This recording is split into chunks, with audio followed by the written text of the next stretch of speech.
Hi everyone, Sathany WHATCHU here, the internet's busiest music nerd, and it's time for a review of this new GloRilla record, Glorious. Memphis rapper GloRilla, coming through with her debut full-length studio album, which she has had several decent bangers pop off of, as well as some very good quality commercial crossovers with other rappers who have also been kind of expanding these lanes within hip-hop where you see a lot more women succeeding commercially. We are currently in a paradigm where we are seeing many female rappers all successfully coexisting at once, which has been both refreshing and a long time coming. And it's really shifted from becoming a sudden trend to something that is just much more established and expected as of right now, to where we have these different tiers and waves of influence and popularity. GloRilla, for example, is most definitely a newer face when compared to a Cardi B or Megan Thee Stallion, who most definitely kind of etched out a path for people like GloRilla to rise through. And while you could most definitely say that GloRilla operates within a formula that is very similar to these artists, simultaneously, she's very easy to pick out. She has a distinctly deep voice, a very thick Memphis accent. Her verses often feature head-bobbing southern flows, as well as this very kind of staccato articulation, really throwing these spaces and gaps in between many of the words in her lines. With numerous viral tracks under her belt as well, she most definitely knows her way around a banger. And as far as content goes, or GLO'S, GloRilla is very much a what you see is what you get type rapper. You've got big choruses, a lot of vocal presence, some sharp bars here and there, and a few pockets on this album where she does a decent job of kind of sharing in her personal struggles, her inner thoughts. I also appreciate her not loading this record with a bunch of filler crap, as this thing is just 15 tracks, about 45 minutes of runtime. And when you look at each of these songs, it's clear GloRilla is focused on making sure every one of them goes off or has some kind of thematic purpose. I will say, though, it does take a minute for the album to really get going, with a kind of short-winded tone setter intro track, and then also the somewhat brief Hold On, which I think really could have used another verse. But the bops start immediately flowing from here, with Procedure, which is a bad bitch anthem featuring fellow rapper Lotto, where they both display a lot of smooth chemistry over a glistening, low-key southern hip-hop beat, and you essentially get a clear run of braggy bars about having men wrapped around their fingers, with funny and memorable refrains and bars like, he want to see that pussy cream, I told him cash rules, as well as only time a fella got power over me,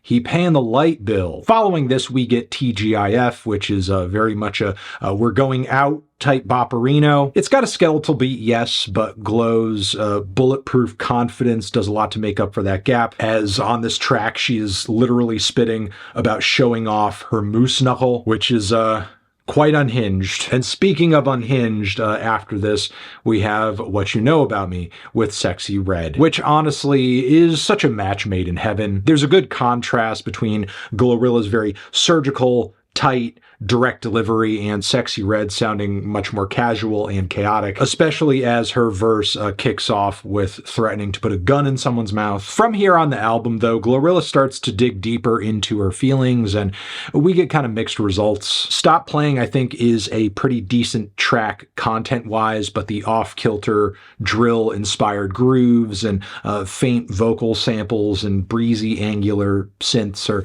kind of an awkward fit for her, in my opinion. It's not a production style I think she makes work for herself very well. Then Don't Deserve is a super clean, very commercial combo of trap and R&B, which is a bit too slick for my taste, yes, but honestly, what GloRilla delivers here lyrically is a very in-depth picture of an unfair relationship, one that is rife with mistreatment, abuse, lots of double standards. Thematically, the track does come from a very real place, and I think the urgency of what what GLOW is rapping about on this track makes up for the production feeling a bit dime a dozen. After this, Rain Down on Me sees GloRilla kind of exploring her religious side, and while I think there is a lot of merit to this track lyrically with her trying to have faith and, just hope for the Lord to have her back during trying times, I feel like her very odd voice is a weird match with the beat and the pianos and the gospel choruses. In this instance, it's almost like GloRilla's voice, as distinct and as attention-grabbing as it is, it's almost working against her in this context. It's odd. What makes it instantly memorable also prevents it from working, I think, in a wide array of contexts. After this, though, we have GLO'S prayer, which in some respects does work with some similar themes, but narratively it's more like a heart-to-heart with God about what she should do when dealing with this guy who she seems to be head over heels with, but is kind of driving her crazy. And in this much more intimate and introspective context, I think a lot more sincerity comes through. Thankfully, the bops on this record start rolling through again in the second half. We have How I Look with Megan Thee Stallion, where they have some good trades and they essentially go back and forth about a bunch of scenarios and behaviors that if they were to engage in them, it would make them look really insecure. That's how they'd look. And then we get I Ain't Going, which I think is actually one of my favorite cuts from the entire record. Essentially a word of warning to any man who might even think to raise a hand at her, loaded with absolutely cold-blooded threats like, put you with your dead-ass homie since you say you miss him, which is a crazy thing to say, but she said it. So yeah, here we get a few more great tracks, but honestly, in the final moments of the album, I feel like GloRilla starts to paint herself into a corner a bit. Even with Boss Man D-Lo on the back end of Step, I fail to see what this song brings to the table that other tracks didn't already. The fact that the production on this record is really not that varied also kind of contributes to this generally samey feeling across the record. And despite the booming horn hits on Let Her Cook, I feel like this track does not punch as hard as it possibly could. Sadly, I think there is like a lost potential aspect to this record with GloRilla having such a bold voice, but not featuring over very bold production much of the time. I love her. I think has its heart in the right place, but the grating auto-tune vocal leads from T-Pain I can really only take so much of. While I understand he played a key role in sort of like bringing this sound to what it is today, his delivery and the way the auto-tune is applied just feels like a relic of the past. It's just very dated. And then we have a closer, which thematically is very much this, here's how I kind of like, came up and rose to where I am today, which is a fine angle to play, but I feel like the lack of progress in GloRilla's career overall kind of prevents her from having a whole lot to say other than, I've gotten famous and I've accrued all these haters and there are people who used to dislike me, but now they want to be my friend. We've heard this sort of, fame transition type of tale time and time again from many an artist. And I feel like I've kind of heard this record before as well in a way, or at least I've heard a lot of artists in a somewhat similar position where they come through with a debut record that has a handful of great tracks on it,